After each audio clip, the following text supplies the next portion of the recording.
Hey everyone, welcome back to another episode, the podcast where we make English learning simple, fun, and real. Today's episode is awesome because we're asking a question that every learner has asked at least once. Do you really need grammar to speak English? Is grammar necessary to speak well? Or is it just a waste of time for real life conversations? To answer this, I'm joined by a very special guest, a teacher with over 20 years of experience helping students around the world speak English with confidence. Mr. John. Welcome, John. Thanks, Susan. I'm happy to be here. This topic is super important. So many students are confused or even scared because of grammar. But the truth might surprise you. All right, let's get right into it. John, be honest with us. Do we need grammar to speak English fluently? Good question. Here's the truth, you don't need perfect grammar to speak English. In fact, many people speak English with grammar mistakes every day, even native speakers. What you need is communication. You need to understand others and make them understand you. That's more important than always being grammatically correct. So you're saying I don't need to memorize all the tenses and prepositions? Exactly. You don't need to know the difference between the past perfect continuous and the future perfect. Just to say, I went to the store yesterday. Grammar is helpful, yes, but it's not the first thing you need. You need vocabulary, listening, speaking practice, oh, and confidence. That's interesting because I know people who study grammar for years, but they still can't speak. That's the problem. Many learners only focus on grammar. They study with books, write notes, take tests, but they don't practice real conversations. Learning a language is not like learning math. You don't just study rules. You learn by using the language, like a child learns to speak. Let's give a real example. Imagine a student says, "Yesterday I go to park." That's wrong, right? Yes, it should be. Yesterday I went to the park. But do you understand the message? Absolutely. The person used the wrong verb tense, but the meaning is clear. So, should we correct that student immediately? Hmm, maybe not, because they're trying. Right. If we always correct grammar, students become nervous. They stop speaking. They feel embarrassed. We want them to keep talking, even with the small mistakes. The focus is fluency first, grammar second. So when is grammar important then? Great question. Grammar becomes more useful when you want to improve your writing, prepare for exams, or make your English sound more advanced. Also, some grammar helps your sentences be more clear, like word order or verb tenses in some situations. But for basic conversation, don't worry too much at the beginning. Let's talk about fear. Many learners are afraid to speak because they think, I don't know grammar, I can't speak.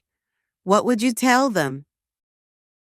I would say speak Anyway, grammar is not the enemy.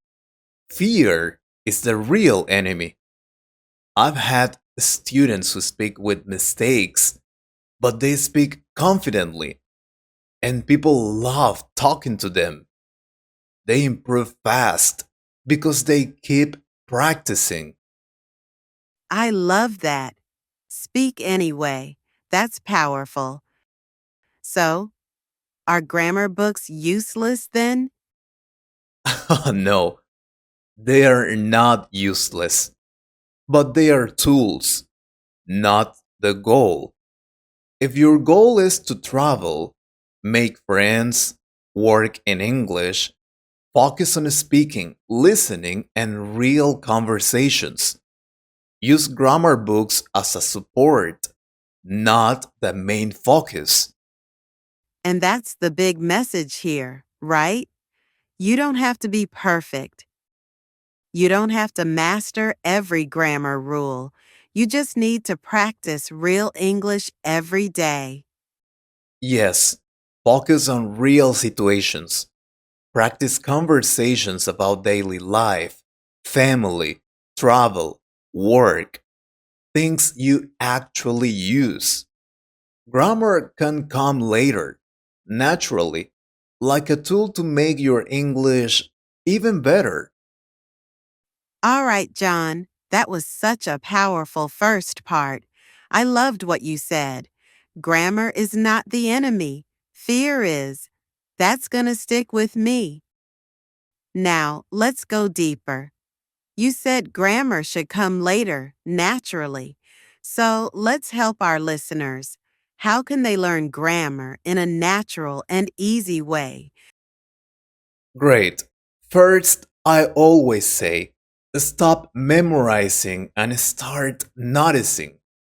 When you listen to English conversations from YouTube, podcasts, TV shows, pay attention to patterns. For example, how people say, I'm going to, or I've been. Don't study the rule first. Listen to the real usage and then connect it to the rule. So, like, learn by example? Exactly. Like how children learn. A child doesn't learn grammar rules before speaking, they repeat what they hear. That's why shadowing is so useful.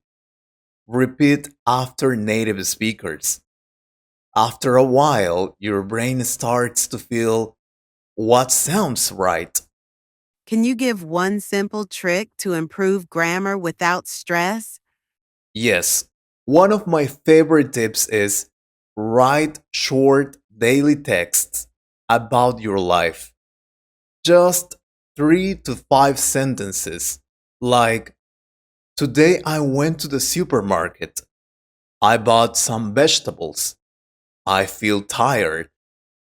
Then, after writing, use a free app like Grammarly, for example, or ask a teacher or friend to check it. This builds grammar naturally through your real life, not random sentences like, the cat is under the table. Ah, yeah. I remember that one from school. We all do. But if you want to use English in real life, practice real English about your day, your job, your dreams. That way, grammar becomes something you learn by doing, not something scary you have to memorize. Okay, but let's be honest. When does grammar really matter? Good question. Grammar starts to matter more when you want to be more precise or more professional. If you're doing a job interview, writing emails, making presentations, grammar helps your English sound clear and confident. Also, in writing exams like TOEFL or IELTS, grammar is important. But for daily conversation, it's not the top priority. So grammar is like a bonus, like seasoning on food. Yes, that's a great way to say it. Grammar is the seasoning, not the main dish. The main dish is, can you speak? Can you understand? Can you connect with people? All right, John. I want you to speak directly to our listeners. Many of them are still nervous. They're scared of grammar, scared to make mistakes. What's your message for them? Here's what I want to say. Don't wait to be perfect. Speak now. Use the words you know. Grammar will come with time. Your goal is not perfect English. Your goal is real communication. Make mistakes. Enjoy the process. That's how we all learn, not just in English, but in life. You don't need to master grammar to start speaking. But if you keep speaking, grammar will follow you naturally. Wow, that's powerful. You don't follow grammar. Grammar follows you. Exactly. Use English every day. Speak it, read it, listen to it, fall in love with it, and slowly, grammar will become your friend, not your fear. Well, John, thank you so much for your time and wisdom. I think this episode is going to help so many English learners stop worrying and start speaking. And to all our listeners out there, what do you think? Do you think grammar is important to speak English fluently? Tell us in the comments below. We read everyone. If you enjoyed this episode, make sure to subscribe, share it with your friends, and remember, you don't need to be perfect. You just need to speak. Thanks for tuning in to Real English Talks. See you next time.